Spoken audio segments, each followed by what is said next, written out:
ಸತ್ತೋದ್ ದಿವಸ ಅವ್ರ ಮನೇಲಿ ಶವವನ್ನ ದೆಹಲಿಯಿಂದ ಬೊಂಬಾಯಿಗೆ ಸಾಗಿಸಬೇಕು. 5,000 ರೂಪಾಯಿ ವಿಮಾನ ಖರ್ಚಾಗುತ್ತಂದ್ರೆ ಮನೆಯೆಲ್ಲ ಹುಡುಕಿದ್ರೆ 2,000. ನನಗ್ ಗೊತ್ತಿಲ್ಲ, ಫ್ಯಾಕ್ಟ್ಸ್ ನನ್ನ ಹತ್ರ ಇಲ್ಲ. ಯಾಕೆ ಅವತ್ತು ಭಾರತ ಸರ್ಕಾರ ತಾನು ಆ ವ್ಯವಸ್ಥೆ ಜವಾಬ್ದಾರಿ ತಗೊಳ್ಳಿಲ್ವೋ ನನಗೆ ಗೊತ್ತಿಲ್ಲ. ನಮ್ಮ ಹಿರಿಯ ಕಾಂಗ್ರೆಸ್ ಮುಖಂಡಗಳು ನನ್ನ ತಪ್ಪಾಗಿ ತಿಳ್ಕೊಳ್ಬಾರ್ದು. ಬಹುಶಃ ಅವರು ದೇಶಕ್ಕೆ ಮಾಡಿದ ಸೇವೆಗೆ 52ರ ಸಾರ್ವತ್ರಿಕ ಚುನಾವಣೆಯಲ್ಲಿ ಕಾಂಗ್ರೆಸ್ ಪಕ್ಷ ಮುಂದಾಗಿ ಅವರನ್ನ ಅವಿರೋಧವಾಗಿ ನಾವು ಆಯ್ಕೆ ಮಾಡಬೇಕಾಗಿತ್ತು. ಇದೊಂದು ಲೋಪ ಮಾಡಿದ್ದೇವೆ ನಾವು ಅಂತಕ್ಕಂಥ ಮಾತನ್ನು ನಾನು ಹೇಳ್ತೇನೆ. ತಪ್ಪು ಯಾರು ಮಾಡಿದ್ರು ತಪ್ಪೆ. ಈಗ ಹಾಡಿ ಹೊಗಳೋದು, ಟೈಟಲ್ಸ್ ಕೊಡೋದು ಬೇರೆ. ಅದನ್ನೇ ನಾನು ಹೇಳಿದ್ದು ವೈದಿಕ ಧರ್ಮ, ಆತ್ಮವಂಚನೆ. ಬದುಕಿದ್ದಾಗ ಅಪಮಾನ ಮಾಡೋದು, ಸತ್ತೋದ್ಮೇಲೆ ಹೋಗೋದು. ಈ ಚಾನೆಲ್ ಅನ್ನು ಲೈಕ್ ಮಾಡಿ, ಸಬ್ಸ್ಕ್ರೈಬ್ ಮಾಡಿ. ಅಥಣಿ ತಾಲೂಕಿನ ಅಧಿಕಾರಿಗಳಿಗೆ ನಮ್ಮದು ಒಂದು ವಾದ.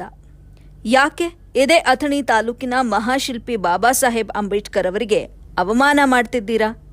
ಹಲವಾರು ಯೋಜನೆಗಳಿಗೆ ಕೋಟಿ ಕೋಟಿ ಅನುದಾನವನ್ನ ಪಡೆದು ಬಂದು ಅಭಿವೃದ್ಧಿ ಮಾಡಲು ಮುಂದಾಗುವ ಅಧಿಕಾರಿಗಳು ಇದೇ ಬಾಬಾ ಸಾಹೇಬ್ ಅಂಬೇಡ್ಕರ್ ಅವರ ಪಾರ್ಕ್ ಅಭಿವೃದ್ಧಿ ಮಾಡಲು ಯಾಕೆ ಹಿಂದೇಟು ಹಾಕ್ತಿದ್ದೀರಾ? ಇದೇ ನಮ್ಮ ತಾಲೂಕಿನಲ್ಲಿರುವ ಮಹಾಶಿಲ್ಪಿ ಬಾಬಾ ಸಾಹೇಬ್ ಅಂಬೇಡ್ಕರ್ ಅವರ ಮೂರ್ತಿ ಸ್ಥಾಪನೆಯಾಗಿ ಹಲವಾರು ವರ್ಷಗಳೇ ಕಳೆದರೂ ಕೂಡ ಅಭಿವೃದ್ಧಿಗಾಗಿ ಯಾರೂ ಕೂಡ ಮುಂದಾಗ್ತಾ ಇಲ್ಲ. ಯಾಕೆ? ಎಷ್ಟೋ ಬಾರಿ ನಾವೇ ಇದನ್ನ ಕೇಳಿದಾಗ ಸರ್ಕಾರಕ್ಕೆ ಅನುದಾನವನ್ನ ಪಡೆದುಕೊಳ್ಳಲು ವರದಿಯನ್ನ ಸಲ್ಲಿಸಿಕೊಂಡಿರುತ್ತೇವೆ ಅಂತ ಸತ್ಯ ಹರಿಶ್ಚಂದ್ರನಂತೆ ಹೇಳಿಕೊಳ್ಳಲು ಮಾತ್ರವೇ ಚಂದ. ಹಾಗೆ ಇದೇ ಅಥಣಿ ಪಟ್ಟಣದಲ್ಲಿ ಹಲವಾರು ಮಹಾಪುರುಷರ ಮೂರ್ತಿಗಳು ಕೂಡ ಸ್ಥಾಪನೆಯಾಗಿರೋದನ್ನ ನಾನು ನೋಡಿದ್ದೇನೆ.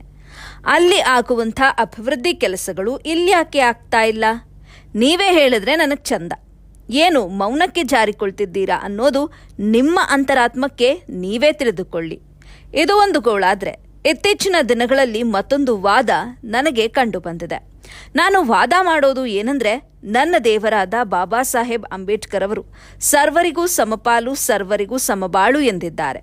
ಸಂವಿಧಾನ ಎಲ್ಲಾ ಜಾತಿ ಪಂಗಡಕ್ಕೆ ಸೇರಿತು. ಆದರೆ ಅದೇ ಇವತ್ತಿನ ದಿನಗಳಲ್ಲಿ ಇದೇ ಅಥಣಿ ತಾಲೂಕಿನ ನಗರಗಳಲ್ಲಿ ನನಗೆ ಮತ್ತೊಂದು ವಾದ ಮಾಡಲು ನೀವೇ ಕೊಟ್ಟಂತಹ ಕೆಲ ಉದಾಹರಣೆಗಳನ್ನ ಹೇಳುತ್ತೇನೆ, ನೀವು ತಿಳಿದುಕೊಳ್ಳಲು ಆಗೋದಿಲ್ಲ ಅಂದ್ರೆ ನಮ್ಮನ್ನ ಕರೆದು ಕೇಳಿ.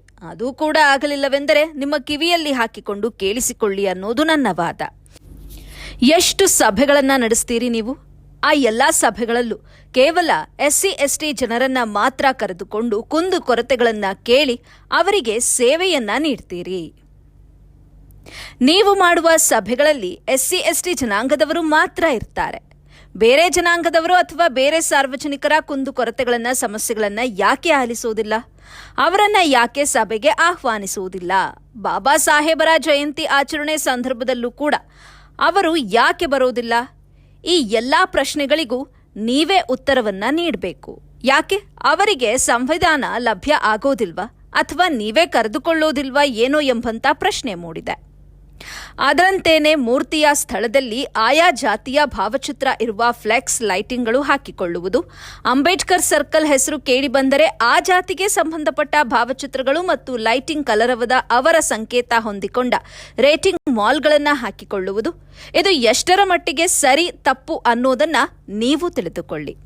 ಈ ಮಾತನ್ನ ಎಷ್ಟೋ ಬಾರಿ ನನಗೆ ಇವತ್ತಿನ ಚಿಕ್ಕ ಚಿಕ್ಕ ಮಕ್ಕಳು ಶಾಲೆಗೆ ಹೋಗುವ ಸಮಯದಲ್ಲಿ, ಸರ್, ಕೆಲವು ಸರ್ಕಲ್ಗಳಲ್ಲಿ ಆ ಜಾತಿಗೆ ಸಂಬಂಧಪಟ್ಟ ಕಲರ್ ರೇಟಿಂಗ್ ಮಾಲ್ಗಳನ್ನ ಹಾಕಿಕೊಳ್ತಾರಲ್ಲ, ಇದು ಏನು?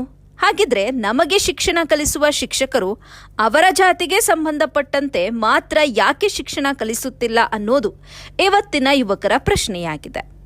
ಅದು ಏನೇ ಇರಲಿ, ಹೇಗೆ ಇರಲಿ, ತಾಲೂಕಿನ ಅಧಿಕಾರಿಗಳೇ, ನಿಮಗೇನಾದ್ರೂ ಮಾನ ಮರ್ಯಾದೆ ನಾಚಿಕೆ ಇದ್ರೆ ಇವತ್ತಿನ ಯುವಕರು ಮತ್ತು ಶಾಲಾ ಮಕ್ಕಳ ತಲೆಯಲ್ಲಿ ಹೋಗುವ ಇಂಥ ಪ್ರಶ್ನೆಗಳನ್ನ ತೆಗೆದುಹಾಕುವಂಥ ಕೆಲಸವನ್ನ ಮೊದಲು ಮಾಡಿ.